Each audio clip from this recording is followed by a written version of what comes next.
Voici 3 techniques essentielles pour faire de toi un lecteur de pro. Les grands savants, ceux qui ont bâti des grands rêves, des grandes réalisations, tous ont appliqué dans leur vie ces 3 techniques.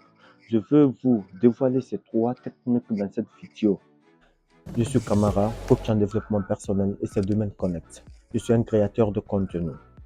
Que ce soit Donald Trump, Barack Obama, même Karamo, le jeune conférencier international, continue à utiliser ces techniques dans leur vie pour être des grands leaders aujourd'hui. Moi, personnellement, je n'avais pas l'habitude de faire beaucoup de lectures. Je manuel lorsque je prenais un document.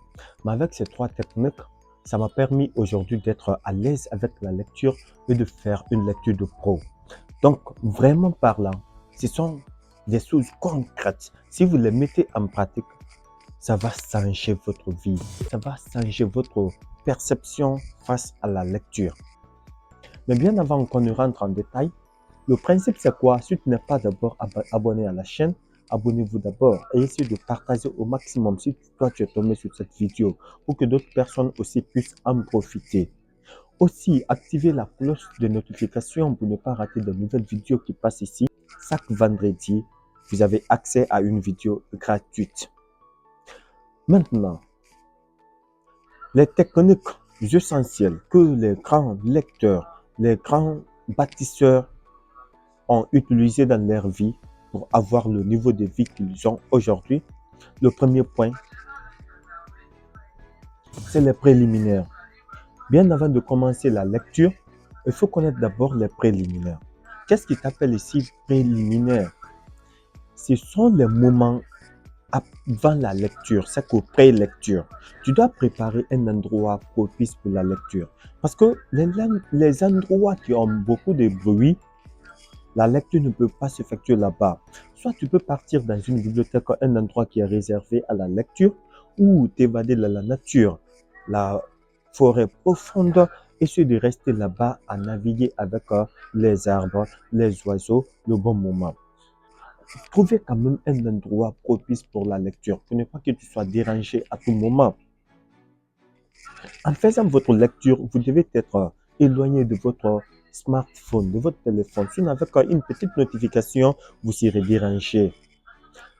Avant chaque lecture, tu dois te fixer un objectif. Oui, je fais cette lecture pour avoir cela. Est-ce que je veux développer mon côté santé? Donc, je fais les lectures sur les documents santé. C'est comme ça doit marcher. Avant de commencer la lecture, je dois être capable de survoler les pages, les images qui se trouvent dans le document pour qu'ils aient une idée générale de l'ensemble du document avant de continuer la lecture. Parce qu'avec ça, tu vas comprendre, est-ce que le document que je détiens va directement avec mon objectif ou ne part pas avec mon objectif. Et c'est là tu seras bien orienté parce que celui qui ne sait pas où il va, aucun vent ne lui sera favorable. Sur ce, le deuxième point vraiment qu'il faut mettre en place pour faire une lecture de pro, c'est passer à l'action. Vous savez, quel que soit ce que vous allez faire, si vous ne passez pas à l'action, vous n'allez pas comprendre grand chose. Dans cette action, vous allez lire attentivement le document. Vous n'êtes pas là comme une machine à lire et puis finir le document. Non, tu fais la lecture pour un objectif. C'est de développer votre côté santé. Donc, fais une lecture régulière, une lecture attentive pour que tu puisses en tirer grandes choses dans le document. En faisant la lecture, tu dois surligner des parties difficiles, qui te semblent difficiles, parce que tout le monde n'a pas les mêmes difficultés face à la lecture. Celui qui a une grande culture, une grande expérience et celui qui n'en a pas fondé en matière de lecture. Donc, surligner des parties à déchiffrer plus tard. Ces parties surlignées vont te permettre, lors de la rélecture, de faire une lecture rapidement. Parce que ça va réduire le temps de lecture pour toi. En faisant la lecture, il ne faut pas rester concentré beaucoup. Il faut des fois faire des pauses. Par exemple, moi, personnellement, je fais des pauses en faisant la lecture. Après 30 minutes de lecture, je fais une petite pause. Soit je peux prendre mon jus qui est là, Coca-Cola, je bois. Ou je peux prendre du biscuit. Ces éléments ont du sucre. Et le sucre se trouvant en relation directe avec l'oxygène du corps va produire pour l'esprit ce qui s'appelle l'énergie. Et l'énergie là est utilisée pour me donner beaucoup de force, plus de l'eau. Donc, ayez quelque chose à côté qui va vous permettre de vous relaxer, de vous redonner la force. Vous, personnellement, qu'est-ce que vous aviez l'habitude de faire en faisant votre lecture? Est-ce que vous passez par le même chemin ou vous avez autre stratégie pendant vos moments de pause de la lecture? J'aimerais vous lire dans les commentaires. Le troisième point qu'il faut vraiment mettre en place pour faire une lecture de pro, c'est le moment après lecture. Qu'est-ce qu'il faut faire dans la post-lecture? Est-ce qu'il faut jeter le document tout est fini ou rester comme ça? Non. Il faut faire le résumé de la partie que tu as lue. Même si c'est 5 pages, 10 pages, il faut être capable de résumer ces 10 pages. C'est extrêmement important. Ce résumé va te permettre d'avoir une explication brève du document.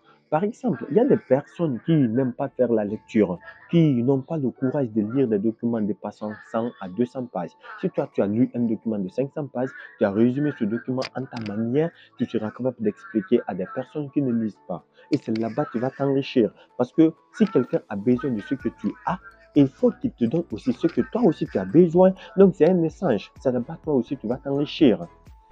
Souvent, il faut revenir sur les parties difficiles. Les passages qui te semblaient difficiles, il faut revenir dessus. Parce qu'une seule lecture ne peut pas te permettre de comprendre tout le document. Des fois, tu fais un retour sur le document en lisant les parties qui étaient difficiles. Ça va te permettre d'augmenter de connaissances face au roman que tu lis ou d'avoir beaucoup d'explications par rapport au document. Tu dois mettre en pratique tout ce que tu as lu dans le document. Oui, c'est pas. L'objectif général, c'est de développer votre côté santé. Et là, avec la pratique, le côté santé va se développer. Mais si toi, personnellement, après la lecture, tu jettes le document, tu ne fais pas la pratique, rien ne va changer. Rien ne va absolument changer dans votre vie. Il faut de temps en temps appliquer ce qu'on vous dit dans les documents. J'avais dit 3 points. Il y a un quatrième point qui est peut-être la partie la plus importante de cette vidéo. Si vous la ratez, non, tout est fini. Le quatrième point, c'est le conseil. Vous savez, moi, j'avais l'habitude de lire que les romans. Mais dès que j'ai compris ces techniques, vraiment, j'ai changé ma méthodologie. Vous aussi, il faut varier la lecture, les documents que tu lis. Si c'est le roman, des fois, il faut partir sur les histoires. Tu peux partir sur les récits, les poèmes, etc. Ça va te permettre d'avoir une idée critique. Ça va te permettre d'être cultivé, de connaître plusieurs domaines. Parce qu'aujourd'hui, nous vivons dans un monde complexe. Si tu n'as pas une idée complexe, rien ne va marcher dans votre vie. Tu seras focus. J'ai appris à travers le temps que celui qui ne connaît qu'un seul domaine est un esclave. Celui qui n'a que 2 domaines, il sera limité. Parce que si ce n'est pas le premier, c'est le second. Et celui qui connaît 3 domaines est libre de choisir dans quel domaine évoluer. Je vais te transformer exactement comme ça. Que tu aies l'esprit des grands leaders, que tu aies l'idée des personnes qui ont réalisé des grandes choses dans la vie. Tu dois aussi lire régulièrement le document. Un seul roman, un seul récit ne peut pas te transformer en un lecteur de pro. Non, tu dois lire plusieurs documents. Et à chaque fois que tu lis un document, tu as une idée ou que tu as plusieurs idées. Quand tu lis plusieurs documents, ça va t'augmenter en connaissance. Lisez davantage et comprenez ce que vous lisez et appliquez encore de plus. Ok, tu peux joindre encore le groupe des lecteurs, le club des lecteurs. Ça peut être dans une bibliothèque. Souvent, dans les bibliothèques, il y a des structures qui organisent des lectures. Si vous êtes au nombre de 5, par exemple, et que chacun a un document, après la lecture, tout le monde fait le résumé. Toi qui es là, qui veux faire une lecture de pro, tu peux capter dans chaque résumé une idée. Et là, en un laps de temps, tu peux lire plusieurs documents avec l'association. Donc, ici, on a compris réellement les différentes étapes qu'il faut vraiment mettre en place pour faire une lecture de pro, pour récupérer ta grande performance dans la lecture et être rapide dans la lecture. Dites-moi, quel est le point dans ces 4 points qui t'a vraiment marqué? Ou est-ce que tu as d'autres choses? Je serai content de te lire dans les commentaires et je vais vous répondre à chaque fois que vous m'envoyez un message. Merci. Je suis Camara. Tu dois réveiller le lion qui dort en toi maintenant.